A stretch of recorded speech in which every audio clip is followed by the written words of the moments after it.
迪丽热巴、迪奥超级定制蓝裙惊艳，能否撬动亚太市场？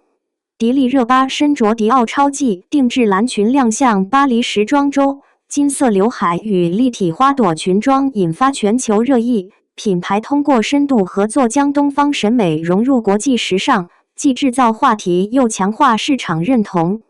巴黎时装周那个晚上，迪丽热巴以迪奥尚未公开的超级定制蓝色无袖花朵套裙走入镜头，气场立刻被放大。她的出现不是简单的红毯秀外媒，镜头全程跟拍，社交话题在10月2日登上热搜，短时间内阅读量破亿，讨论量超100万。据平台数据，这样的露面既是个人时尚宣言，也是品牌传播事件，值得好好拆解。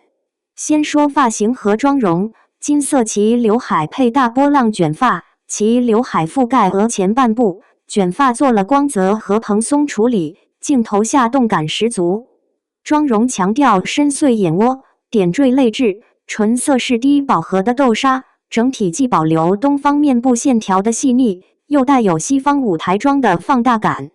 简单一句话，镜头友好，但不失东方韵味，这是团队有意为之的平衡。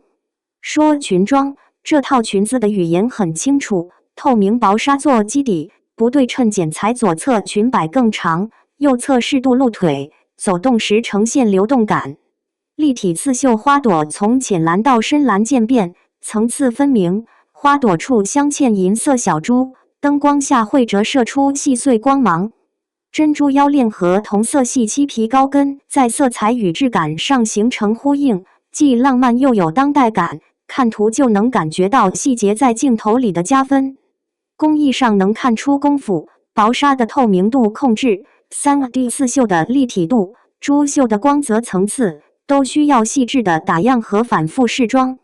现场和秀场图能看到花朵并非平贴，而是有一定厚度和支撑结构，这类细节不是快销款能做到的，说明这是定制级别的工艺输出，品牌在细节上下了功夫。幕后层面也有信号值得关注。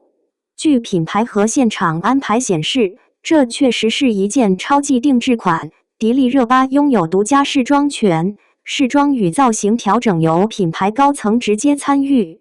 创意总监 Jonathan Anderson 被报道参与了设计方向，强调在保留迪奥经典优雅的框架下，融入更符合东方审美的线条和比例。这一切表明，品牌并非一次性借势，而是做了有高度参与感的深度合作。国际和社媒反响很有意思，新加坡版 Elle Official 给出正面推荐，泰国媒体以真人芭比类比赞其上镜度。与此同时，社交平台上的讨论分为两派，一部分网友点赞造型与妆发的整体完成度，另一部分则围绕芭比风东方元素的呈现方式展开讨论。短时间内热度巨大，但舆论不完全一致，这其实是常态，品牌借势既获得流量，也得面对多元解读。从品牌角度看，这是一次典型的本地化策略与全球化话语的结合。通过给区域性流量明星专属定制，迪奥能在亚太市场制造文化共鸣和商业影响力。超级定制这种在时装周与境外的展示方式，既保留了高级定制的独特性，又借助社媒实现快速传播，这对想在本地市场建立更深认同感的国际品牌非常有价值。对迪丽热巴本人来说，这样的亮相有3层意义：第一，巩固她作为国际品牌大使的定位；第二，展示风格延展性，从之前被讨论的暗黑芭比到这次的甜美与复古交织，它的时尚可塑性在提升；第三，增强在国际时尚圈的话语权和商业谈判力。换句话说，这不仅是一次造型的胜利，也可能带来长期商业价值的提升。从行业和美学角度看，这次亮相是东西方审美互融的又一样本。设计语言上用渐变蓝、立体花朵和透明材质完成文化翻译，媒介放大后，跨文化元素被重塑为新的全球时尚话语。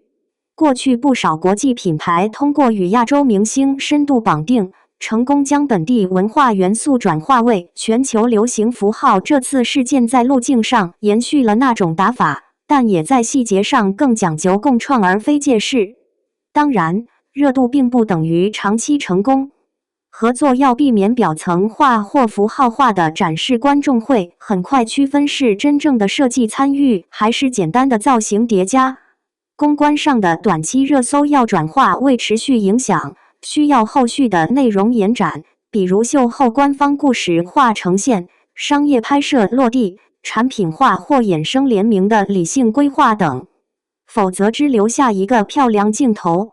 总的来说，迪丽热巴在巴黎迪奥大秀的亮相可被视为一次成功的品牌与艺人协作样板，既有视觉冲击，也有策略考量。接下来值得关注的是这套超技定制如何被后续传播利用，会不会出现在品牌的后续内容、商业代言里，或成为品牌在亚太市场故事线的一部分。这些决定了这次亮相的长期价值。你怎么看？你更关注造型本身，还是想知道这是不是一次品牌撬动区域市场的范例？欢迎在评论里说出你的看法，或者把你觉得最打动的一张秀场图贴出来，我们一起分析细节。若你需要，我可以在评论里贴出建议的权威来源清单 ，Dior 官方、巴黎时装周通稿、Elle Officielle Singapore 主流时装媒体和热搜截图，方便大家自己核对。本文致力于传播正能量，不涉及任何违规内容，如有侵权请联系我们协商处理。